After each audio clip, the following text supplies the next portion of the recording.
สวัสดีค่ะปลูกเลี้ยงต้นไม้ง่ายๆสไตล์บ้านแทนนะคะกลับมาพบกับเพื่อนๆอีกครั้งนะคะวันนี้บ้านแทนจะมาแนะนำเพื่อนๆมือใหม่หัดเลี้ยงกระบองเพชรนะคะว่าเทคนิคการเลี้ยงน้องกระบองเพชรอย่างไรเนี่ยให้รอดนะคะอย่างแรกเลยที่เพื่อนๆต้องพึงระวังในการเลี้ยงน้องกระบองเพชรนะคะก็คือเรื่องของแสงแดดนะคะอย่างที่หนึ่งคือแสงแดดแสงแดดที่ต้องเลี้ยงน้องเนี่ยต้องมี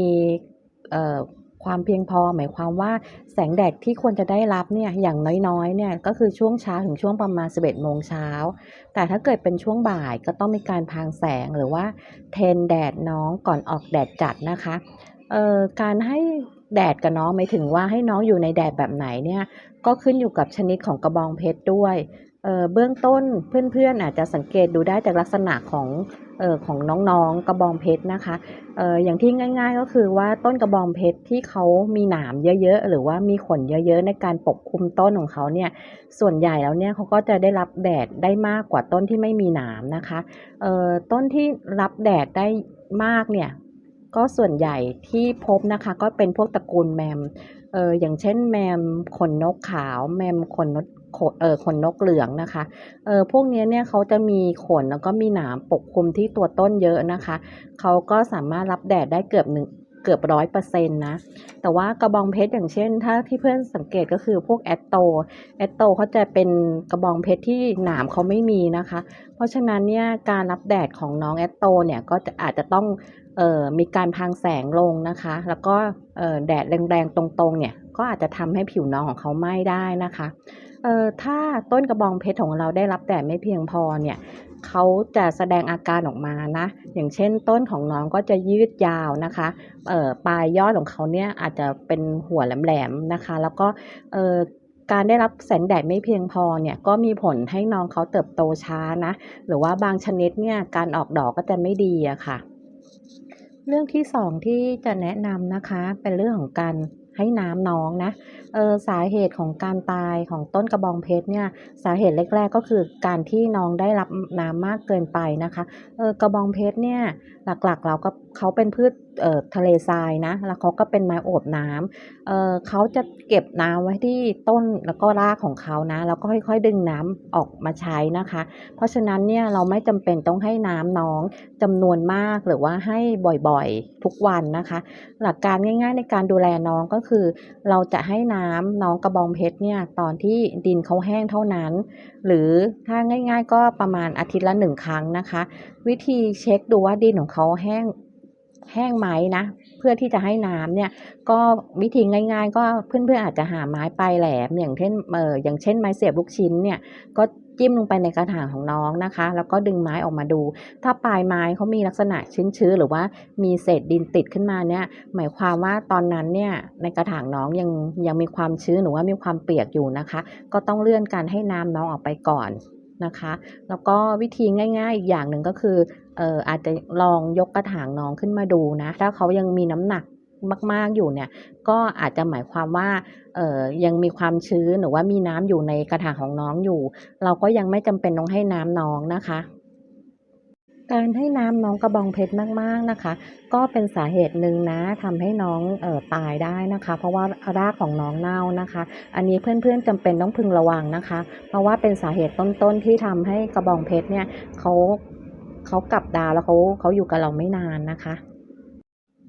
เรื่องที่3นะคะคือเรื่องของดินนะคะ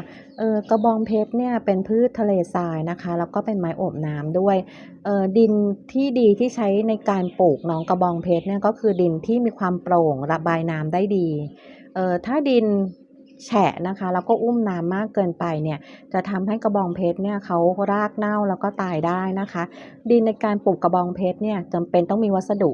ช่วยในการระบายน้ำได้ดี แล้วก็จำเป็นต้องใส่ลงไปในดินด้วยนะคะเพื่อช่วยในความโปร่งของดินนะคะเช่นมีหินภูเขาไฟมีทรายหยาบมีแกลบนะคะซึ่งเอ่อเราจะใช้ดินปลูกต้นไม้ทั่วๆไปเนี่ยอย่างเดียวเพื่อมาใช้ปลูกกระบองเพชรเนี่ย จะไม่เหมาะสมในการเจริญเติบโตของเขานะแต่ว่าจะมีปัญหานิดนึงสำหรับเพื่อนๆที่บางพื้นที่เนี่ยอาจจะหาวัสดุในการปลูกเช่นหินภูเขาไฟเพอร์ไลท์เนี่ยได้ยากหรือว่าหาไม่ได้เนี่ยบ้านแทนก็มีวิธีง่ายๆในการใช้ดินปลูกแคสตัสของน้องนะก็คือเพื่อนอาจจะใช้ดินปลูกต้นไม้ทั่วๆไปเนี่ยค่ะแต่ว่าดินจะต้องนำมาร่อนก่อนนะคะแล้วก็ให้มีความละเอียดมากขึ้นนะคะแล้วก็เก็บพวกกิ่งไม้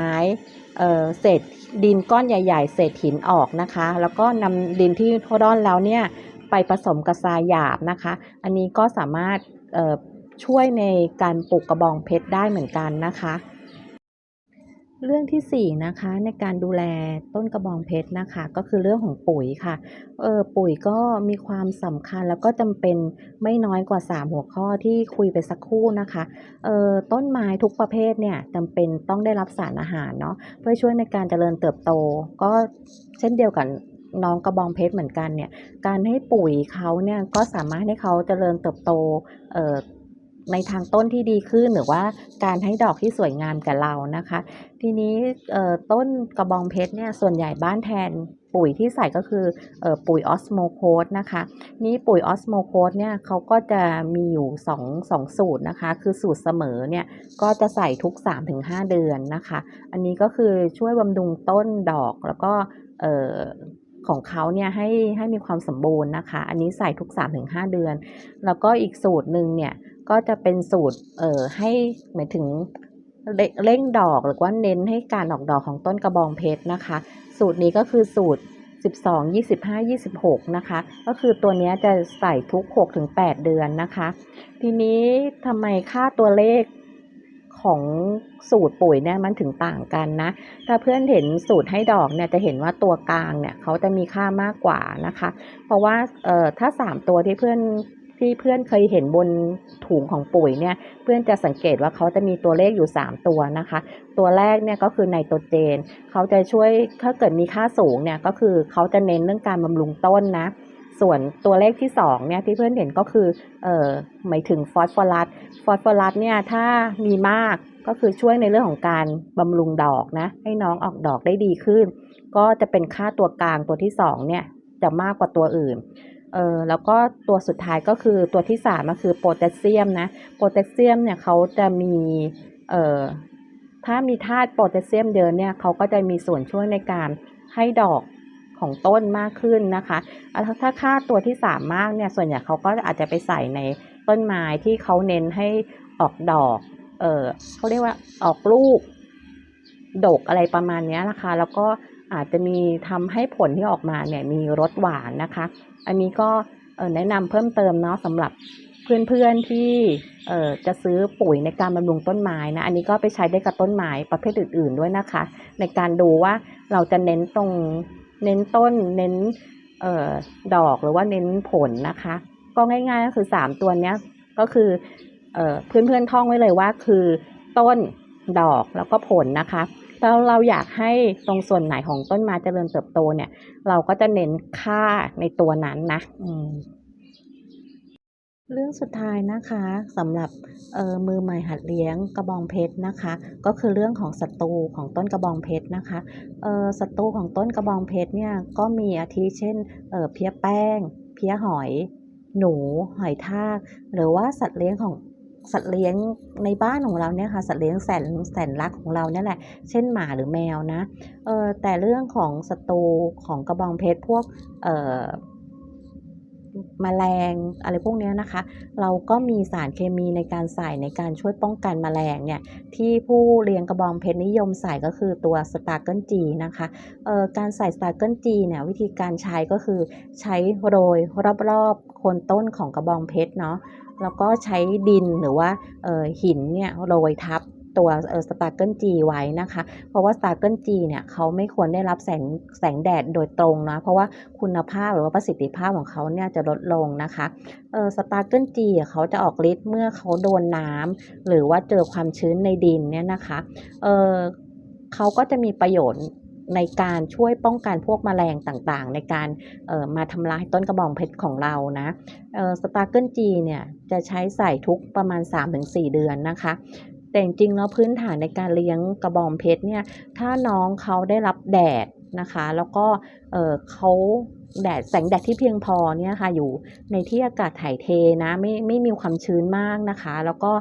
ได้รับแสงแดดดีๆนะคะแล้วก็ดินเขาไม่ชื้นนะคะแล้วก็มีการถ่ายเทอากาศที่ดีเนี่ยส่วนใหญ่แล้วเนี่ยโรคของกระบองเพชรเนี่ยก็จะเกิดได้น้อยมากนะคะอันนี้ก็เป็นสิ่งสำคัญสิ่งหนึ่งนะในการช่วยดูแลน้องๆกระบองเพชรนะสำหรับมือใหม่หัดเลี้ยงนะคะทั้ง5หัวข้อที่พูดคุยกันมาเนี่ยนะคะที่แนะนำเพื่อนๆมาเนี่ยทุกหัวข้อเป็นสิ่งจำเป็นในการเลี้ยงดูน้องกระบองเพชรนะคะแล้วก็อีกสิ่งหนึ่งในความสำคัญมากๆในการเลี้ยงดูเนี่ยก็คือการสังเกตแล้วก็การใส่ใจนะแล้วก็ดูหมายถึงดูการอยู่อาศัยของน้องเนี่ยก็จะช่วยให้เราเข้าใจการอยู่อาศัยของเขาหมายถึงว่าเขามีลักษณะในการชอบแดดชอบน้ำหรือว่าอยู่อย่างไรเนี่ยค่ะก็มีส่วนสำคัญในการช่วยให้การเลี้ยงดูน้องกระบองเพชรของเราเนี่ยเจริญเติบโตได้ดีขึ้นด้วยเช่นกันนะคะเอ่อวันนี้ก็บ้านแทนก็ขอบคุณเพื่อนๆมากนะคะที่ติดตามรับฟังรับชมมาตลอดนะคะโอกาสหน้าเนี่ยเราจะกลับมาพูดคุยกับเพื่อนๆอีกครั้งหนึ่งนะคะถ้าคลิปนี้ดีมีประโยชน์เนี่ยรบกวนเพื่อนๆกดติดตาม